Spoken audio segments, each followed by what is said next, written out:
For edifying and refreshing contents, watch Revival and Reformation Television. You will not be disappointed.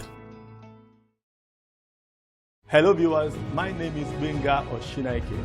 I'm the publisher Church Times Nigeria, and I've been a journalist for decades. I'm the anchor of the program Global News Kingdom Perspective on Revival and Reformation TV.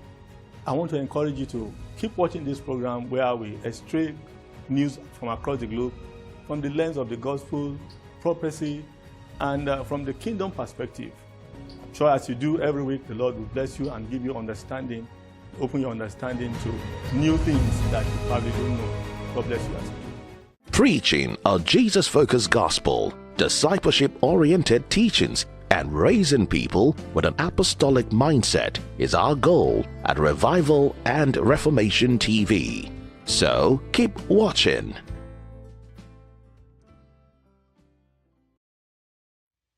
Get set for global news with Kingdom Perspective. And your host is Benga Oshinaike. Hello viewers, my name is Benga Oshinaike. Good to be here again on your favorite program, Global News Kingdom Perspective. And as usual, I have with me Bishop Abraham Bolale. Bishop, good to have you again on this program. Hey, on a cool Benga. day.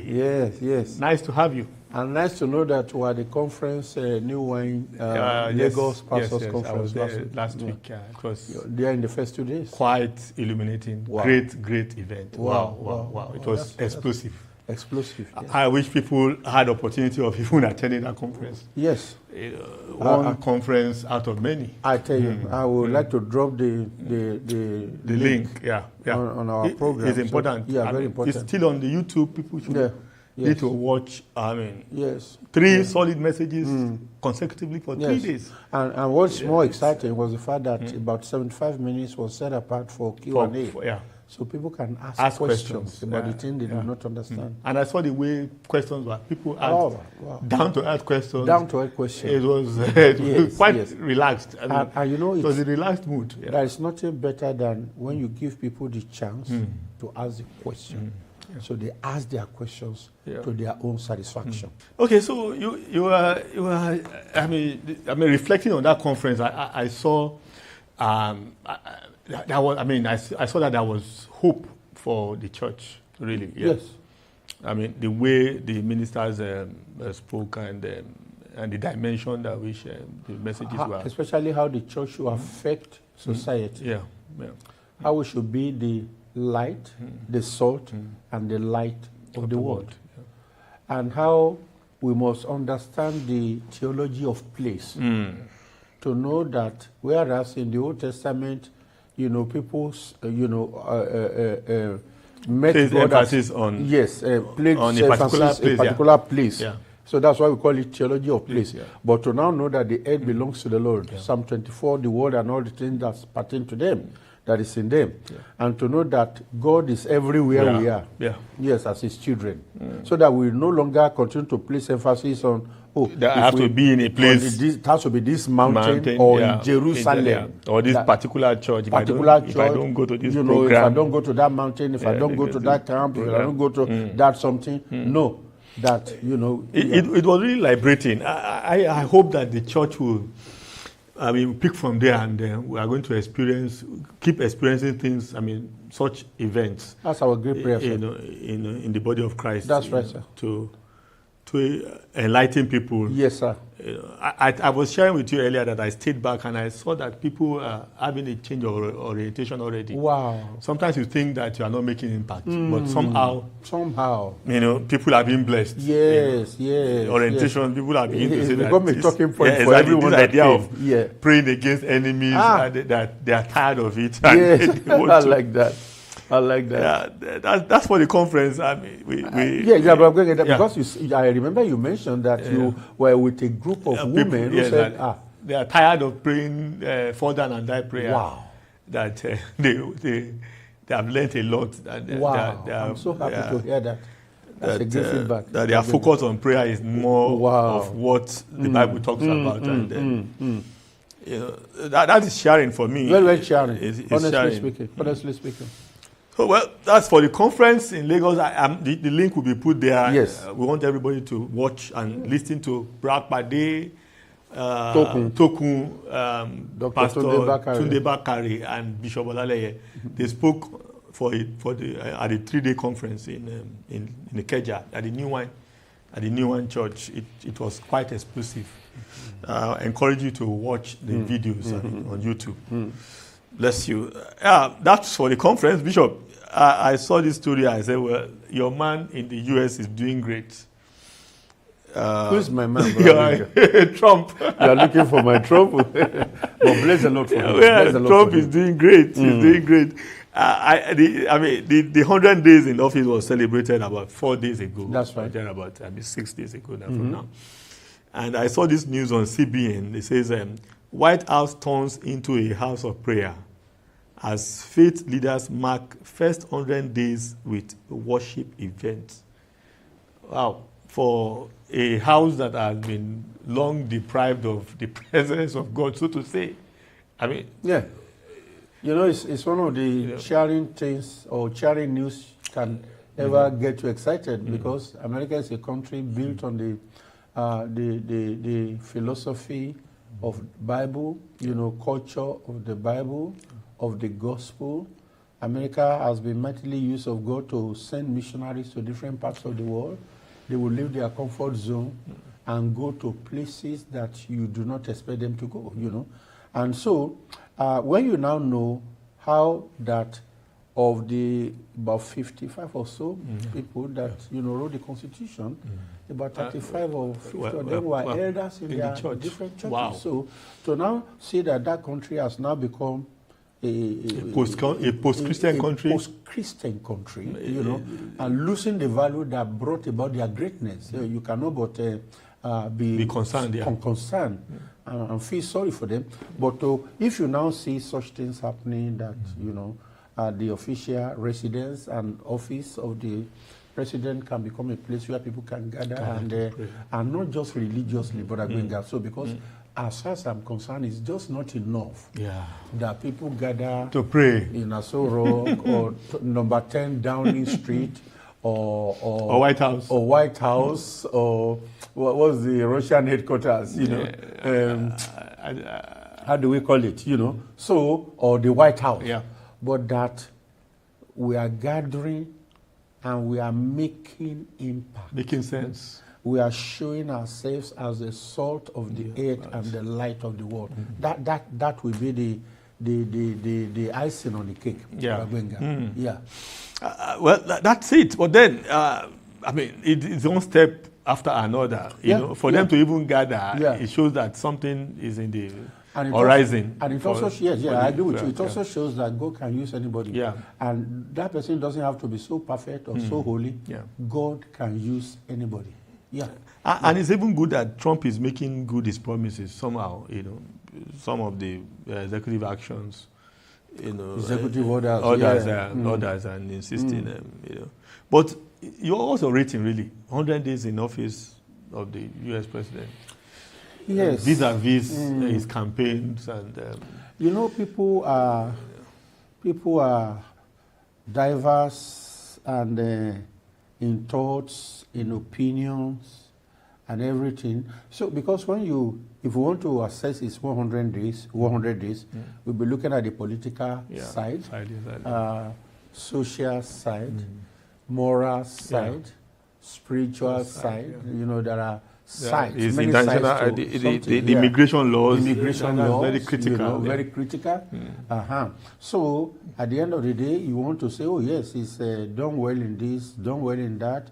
In this one, no. It's a no. In immigration, it's a no. In his attitude to foreigners, you will say it's a no. His attitude to immigrants, you will say it's no. It's a no. And this trade war with China and with neighboring countries, I will call them sons of the same parents, We will say no, but okay, he's human, and it's not there because he's a perfect man.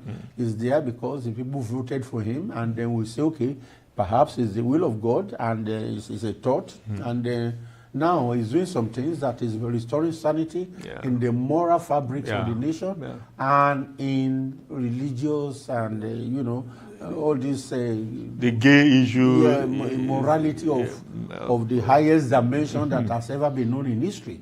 So if God can raise a Jehu, why not? You know, glory be to God. Yeah, so that means one will keep praying for Trump and trust that he will make impact in the positive sense of the word. We'll say amen to that. Yeah, not just on the religious end. I mean, generally, yes. You know, even and see beyond the American. This is a global. The world is a global village. Exactly. You have to consider others. Yeah. So that brings me to the story of the revival. This is the one I've been waiting for, Brother Benga.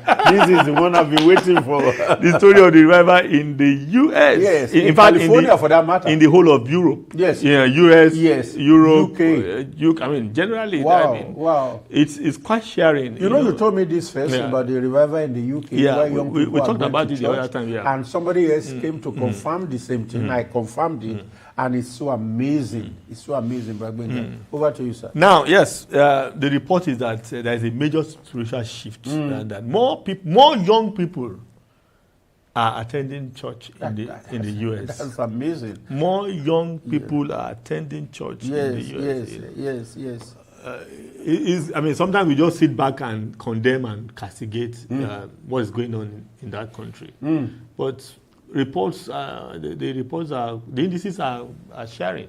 And this lady... From what CBN is saying, I mean, if you're going to follow the CBN... Yes, of course. You know, you are following an authentic news. Yeah. And you know, Wendy Griffith, the lady who is a co-host for the 700 Club and, you know, the anchor of the senior reporter for the Christian Broadcasting Network based in Virginia Beach. Wow. And I know, I think it's been with CBN for quite some time now, you know. And something good about the CBN is that, okay, you know, Pat Robertson, who is going to be with the Lord, and you know, another generation is taking it over. The legacy is there. You know, it's not like the founder of something dies and that is the end of the institution. But these people build system, and I think there is something to learn about that. Okay, but coming to our story, I'm so excited. A major spiritual shift.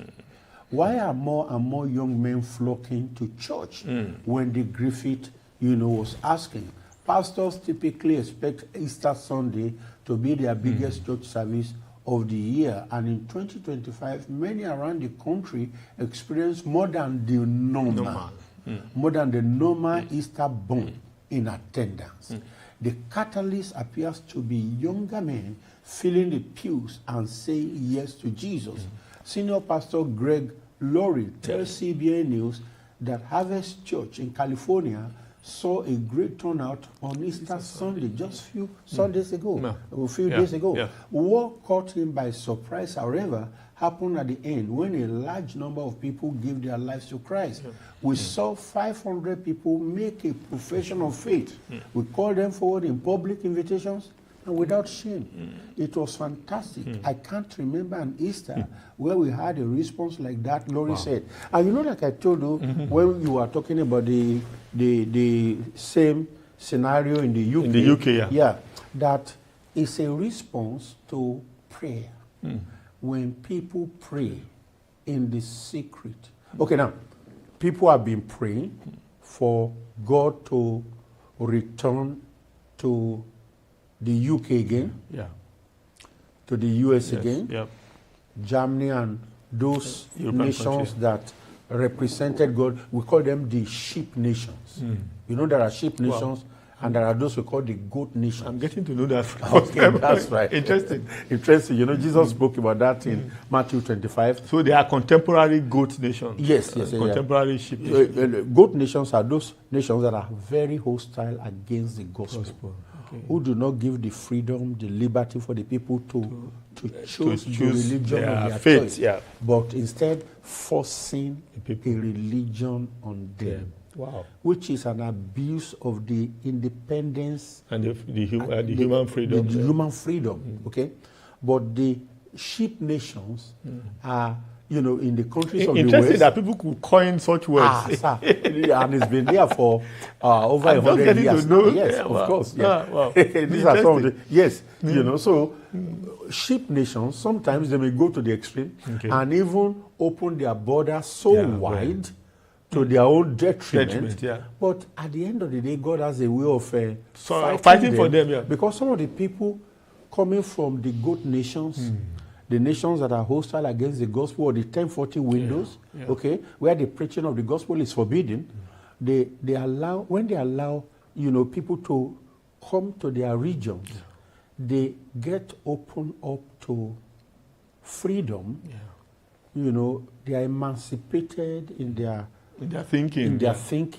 So they're able to think things logically and then come to the conclusion that, okay, because in the climb that they were living, you are not even allowed to be yourself, to think and make a choice of what you want. You want, I want to Women follow. are forced to be in Puda. They are forced in Puda. You know. They hardly see the sunlight. You know, restrictions even in terms of movement. Exactly. So when these people come to the West, you know, things change for them.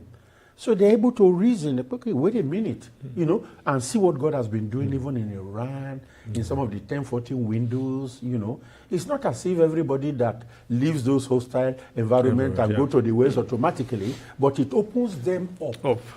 To the reality. But Bishop, before you go on this, and something just occurred to me. In Europe, I mean, let's pick UK for instance. We are experiencing a lot of people who are not Christians, who are Muslims, so to say, occupying strategic positions. Don't you think they have allowed, they have allowed, the freedom was too You know, I said it extreme. Sometimes could be to their detriment. Okay. You know, because most of the mayors now are Muslims. But how come that is happening? You have to understand the diversity dimension. And it took me time also to understand this dimension, the diversity dimension. Pastor Victoria Lawrence, works with the Bible Society of England and Wales, and is the lead of the diversity group, so that the English people can also work together with people of other nationality, coming together as Christians, you know what I'm saying? So the way the government in the United Kingdom think is that, if people are coming to our country, since we allowed them to come, since we have opened our borders for them to come, so why should we stop them from practicing the religion of their choice? How can we discriminate against them from holding public office? You remember the popular "I Have a Dream"? Martin Luther. It was a taboo in those days that a black man will ever become anything of note, of what in U.S. society. And it happened at last. Barack Obama became the president of America. Kamala Harris became a vice president in our time. And you see what happened also in the UK when Rishi Sunak became the prime minister. Somebody, though is a British by birth, but by descent, an Indian. So this country are so opened, and they are just in their thinking, which is also a Christian culture. If you want to follow it. So now they explain this dimension to us that they want everybody to have equal representation everywhere, so that they are not shortchanged. I think the challenge they also have is that their own faith, they have neglected their own faith. Yes, that is unfortunate. Otherwise, they are still in the. Don't ever think that the visitors that they are overrunning them. No. In fact, the reason why they give them such prominence, such opportunity, is that they don't even get in their country. Yes, that they are in the minority. So the minority too should have a voice. They should have a say.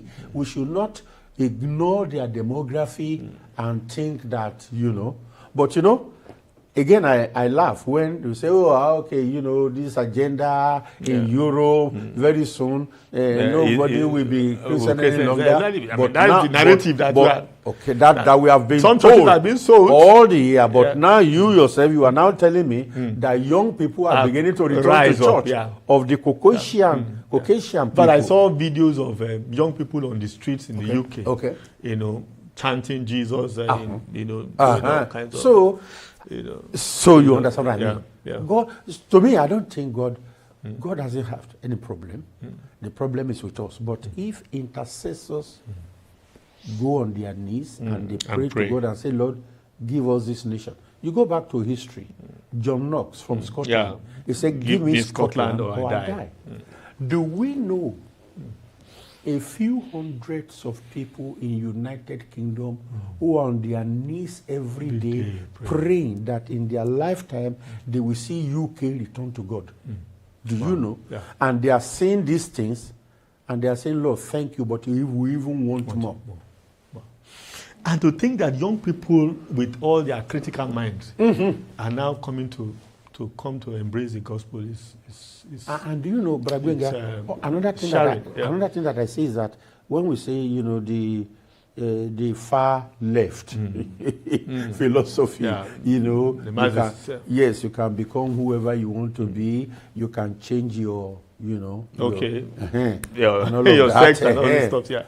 But do you know there's also a report that majority of the young people who have bought into this this sexual perversion, if we should just call it that name, they are regretting it. And they are saying, you know, now they are facing the consequences. They've been trapped, Yeah, but you know what the government will be thinking?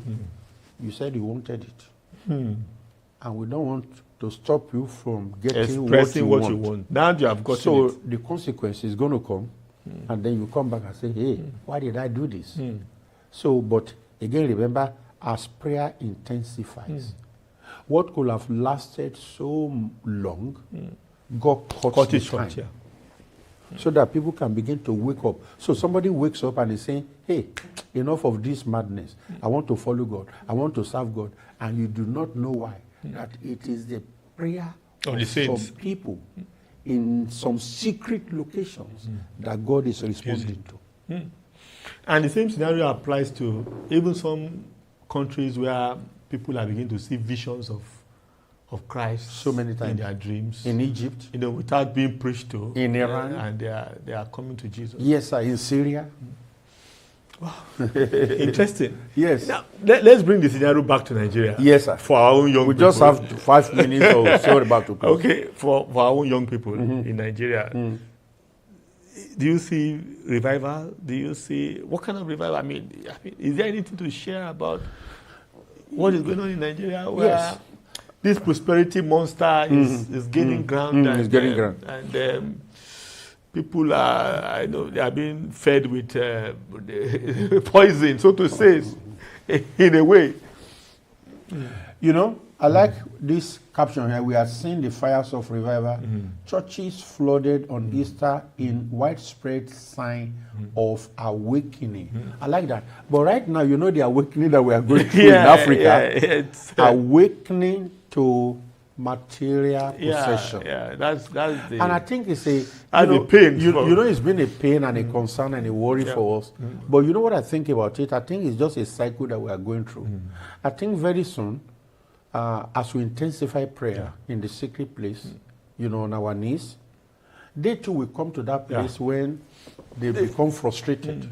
They see the vanity. They see the vanity in pursuing material things. By the way, it has not added to my joy. It has not added to my security. It has not added to my confidence. It has not done any good to my identity problem. So people are now beginning to find security in Christ Jesus. I think so. But what we can do to fast track a genuine revival in Nigeria, where people are trooping to God, not for the material things, but to have God. So if we intensify in prayer, I think that process can be accelerated, and we can see a great change beginning to happen. From our campuses, our institutions of learning. in our public arena. Public institutions. Yes, exactly, sir.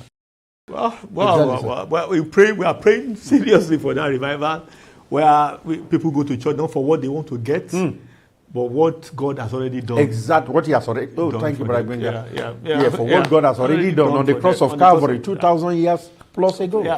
So that settles it. That settles it. Bishop, one final word for our people. Revival in Nigeria.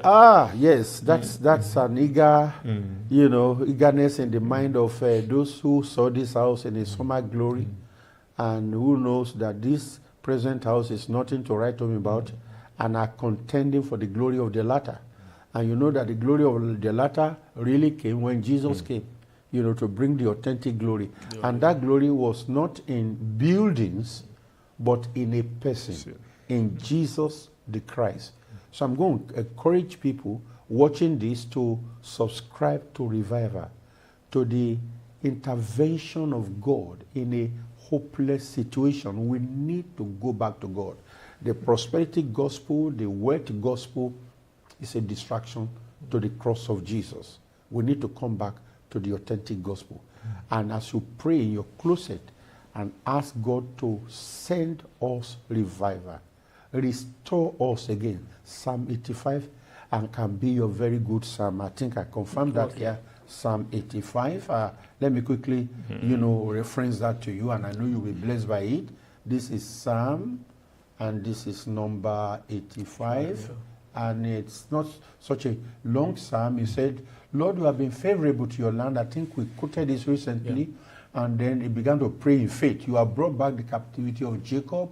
You have forgiven the iniquity of your people. You have covered all their sin. You have taken away all your wrath. You have turned from the fierceness of your anger. Restore also, God of our salvation, and cause your anger toward us to cease. Will you be angry with us forever? Will you prolong your anger to all generations? Will you not revive us again? That your people may rejoice in you. That is the prayer of a true believer. And when we do this consistently and living our lives deliberately to suit the purpose of God, we will see revival. Yes, we will see revival. God bless you. Thank you for your time. Amen. Don't forget to subscribe to Revival and Reformation TV. God bless you. God bless you. See you next week.